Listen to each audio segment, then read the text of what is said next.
When you retire, you are entering a chapter in life that requires more thoughtfulness, not less. One of the gravest and most common mistakes retirees make is giving away their house to their children too soon. On the surface, it may seem like a loving, generous gesture, one that reflects trust and familial warmth. But if you pause and examine it more deeply, you might see that this seemingly kind act can backfire in devastating ways. Let's say you spent decades building your home. You worked hard to pay the mortgage, kept the roof from leaking, painted the walls through the seasons of life, and turned it into a sanctuary filled with your memories. But now, as you age, you start hearing suggestions like, "Why don't you put the house under my name? It'll save us on taxes." Or, "We can manage things better if you just transfer ownership now." And before you know it, you're handing over the title deed. Confucius once said, "Wisdom lies in restraining generosity when it puts your dignity at risk." Giving your house away, without condition, without boundaries, and without full foresight, can be an emotional trap disguised as a virtue. You might think you're securing your child's future, but in many cases, you're giving up the very ground you stand on. Too often, we hear stories of elderly parents who, after signing over their homes, are slowly pushed aside. At first, it might start subtly. A sudden change in attitude, the end of courteous tones, or small decisions being made without consulting them. And gradually, some are even asked, either directly or indirectly, to move out. The worst cases are those where legal ownership has shifted and the elderly are left without any legal rights to the place they once called their sanctuary. This isn't always about evil children. Sometimes the problem stems from pressure by a spouse, mismanagement of finances, or even misguided attempts to help. But the result is the same. The retiree is rendered powerless in the very home they once built. It's crucial to understand that your house is not just an asset. It's leverage. It gives you control, autonomy, and safety. Once it's gone, reclaiming that power is almost impossible. Instead of handing over the deed, consider other options. You can set up living trusts that ensure you retain the right to reside there until the end of your life. You can name your children as beneficiaries instead of co-owners. This ensures they will inherit the house, but only after your passing, preserving your rights while still showing care. Also, reflect on this. Your children are adults. If they're financially stable, they should be able to build their lives independently. If they are not, then giving them a house won't solve their underlying problems. It may even make things worse by fostering dependency. True legacy isn't about assets alone. It's about wisdom, boundaries, and dignity. The love between parent and child does not increase by signing away property. It grows through respect, care, and emotional presence. So ask yourself honestly, are you giving away the house out of love or out of guilt, fear, or pressure? The answer may determine whether you live your golden years in peace or in regret. After a lifetime of hard work, saving, budgeting, and perhaps sacrificing your own comforts for the good of the family, you finally reach retirement. This is the time you thought you could finally rest, when you could travel, pursue hobbies, or simply live without fear of bills. But many parents fall into a subtle yet dangerous trap, giving away their savings to their adult children far too early. It may begin with good intentions. A child is starting a business, buying their first home, or going through a tough time. Naturally, the instinct to help kicks in. I'll lend them $10,000, you think. Just a little to help them get on their feet. But gradually, those little gifts become a pattern. And before long, you realize you've given away the cushion meant to protect you. Confucius once emphasized the importance of balance in all human relationships, including between parents and children. Filial piety is not blind obedience. It is rooted in mutual respect. Giving your savings out of pressure, obligation, or fear of being seen as selfish violates this balance. It may also unintentionally encourage emotional manipulation or financial dependence. You must remember this. Your savings are not just money. They are the symbol of your independence. They represent your ability to say no, to make your own choices, to pay for the help you may need in the future, whether that's healthcare, assisted living, or simply peace of mind. There's a painful irony in giving away your money too early.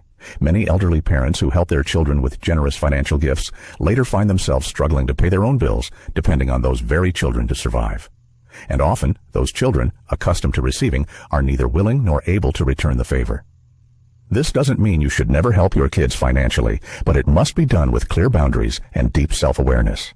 Ask yourself, can I afford to give this money without compromising my future? Am I giving this out of love or out of fear of disapproval or rejection? Will this help my child become more responsible or make them more dependent? If your children truly love and respect you, they will not expect you to sacrifice your well-being for their temporary needs. In fact, enabling them financially may delay their growth. Struggle teaches resilience. Too much comfort too early often weakens it. One wise approach is to offer advice, not handouts. Help them find scholarships, financial aid, or business mentorships. If you truly want to offer financial support, do it through structured means, like small conditional loans or contributions tied to responsible behavior. And perhaps, most importantly, have open, honest conversations about money. Too many families avoid this topic until it's too late. Set expectations. Explain your boundaries. You are not being cruel. You are being wise. Your financial independence is your power. It allows you to age with dignity, to choose care on your own terms, and to stay in control of your decisions. The moment you give it away, you risk becoming invisible in your own story. Confucian philosophy teaches that love without wisdom is like a river without banks. It floods and destroys. So protect your river. Protect your savings, because in doing so, you are not just protecting your retirement, you are protecting the very foundation of respect between you and your children. For many parents, the house they live in is not just a building. It's the physical embodiment of a lifetime of effort. It holds memories, sweat, laughter, and the invisible echoes of every year that passed under its roof. Yet, as people age, some feel pressure or are encouraged by their children to sign over the title of the house or place their assets under someone else's name. It will simplify things, they say. It's just legal paperwork. But behind this well-meaning suggestion often lies a dangerous relinquishment of autonomy. In Confucian philosophy, a key tenet is the idea of harmonious boundaries. It's not loving or respectful to dissolve those boundaries prematurely, especially when it comes to property. The moment you sign over your home to your children, you lose the legal right to the very roof over your head. And unfortunately, too many parents have discovered too late that love can fade, circumstances change, and promises are easily broken when control shifts. You may think, but my children would never do that. And perhaps they wouldn't. But life is unpredictable. Your child may divorce, they may fall into debt, or develop an addiction. If your house is under their name, it is legally vulnerable to their creditors, lawsuits, or ex-spouses. One financial crisis on their part could suddenly put your own living situation at risk. It's not always intentional harm. Sometimes it's simple oversight or misunderstanding. Perhaps they move away and assume you're fine alone. Or they sell the house for a quick profit, forgetting that it was more than bricks and wood to you. It was safety, certainty, home. By retaining ownership of your home, you're not being selfish. You're being smart. You're safeguarding your stability. You're keeping the power to decide where you live, how you live, and with whom.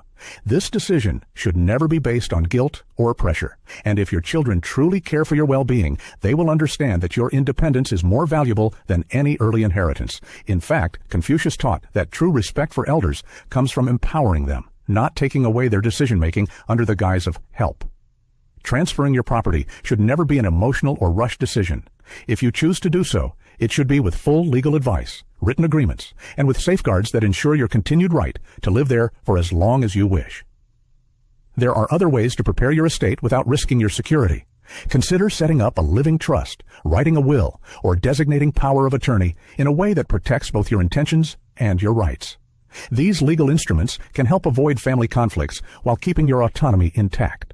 The house you live in is more than an asset. It's your castle, and no matter how kind or trustworthy your family may seem, you must protect your ability to stay in control. Once the deed is gone, it rarely comes back. And too many elderly parents have found themselves homeless or displaced not by strangers, but by their own children, intentionally or otherwise. So, hold on to your keys. Hold on to your name on the deed, because in doing so, you're not holding back love. You're holding up the very structure that makes dignity in old age possible. As retirement settles in, many elderly parents gradually shift from being providers to dependents.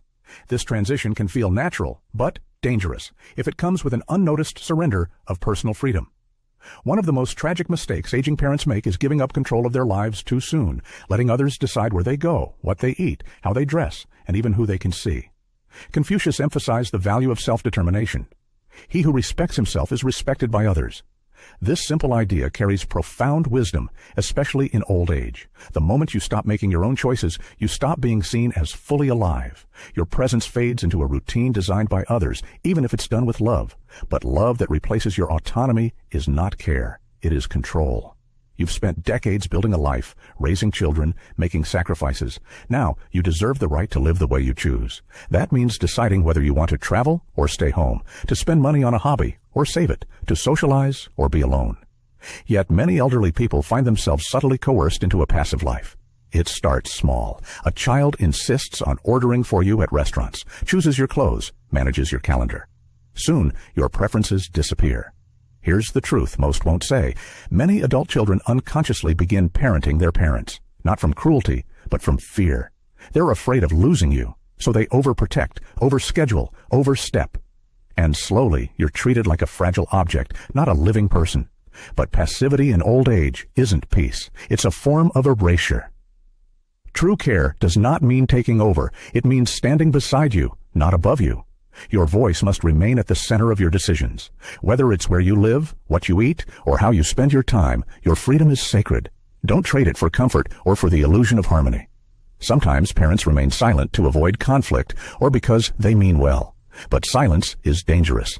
It trains everyone around you to believe that your opinion is optional, that your needs are secondary, that you're fine with whatever. This is how older adults slowly become invisible, not just to society, but to the people they love most. To prevent this, you must do something bold. Speak clearly. Ask for what you want. Set boundaries. If your children dismiss you, remind them, gently but firmly, that your age does not mean your judgment has expired. You have wisdom they can't yet understand, and that wisdom deserves space. You can accept help without surrendering control. You can accept care without being infantilized. You can live simply without being treated as incapable. Make sure your independence is not mistaken for isolation. Invite your children into your life, but make it clear. You're the host, not the guest. Let them help, but on your terms. Empower them to be compassionate allies, not subtle dictators of your lifestyle. Confucius believed that harmony between generations comes when mutual respect flows both ways, not when one dominates and the other retreats, but when both walk together. So hold on to your freedom like a flame, not because it defies aging, but because it defines your dignity. You've earned this life. Don't let anyone live it for you.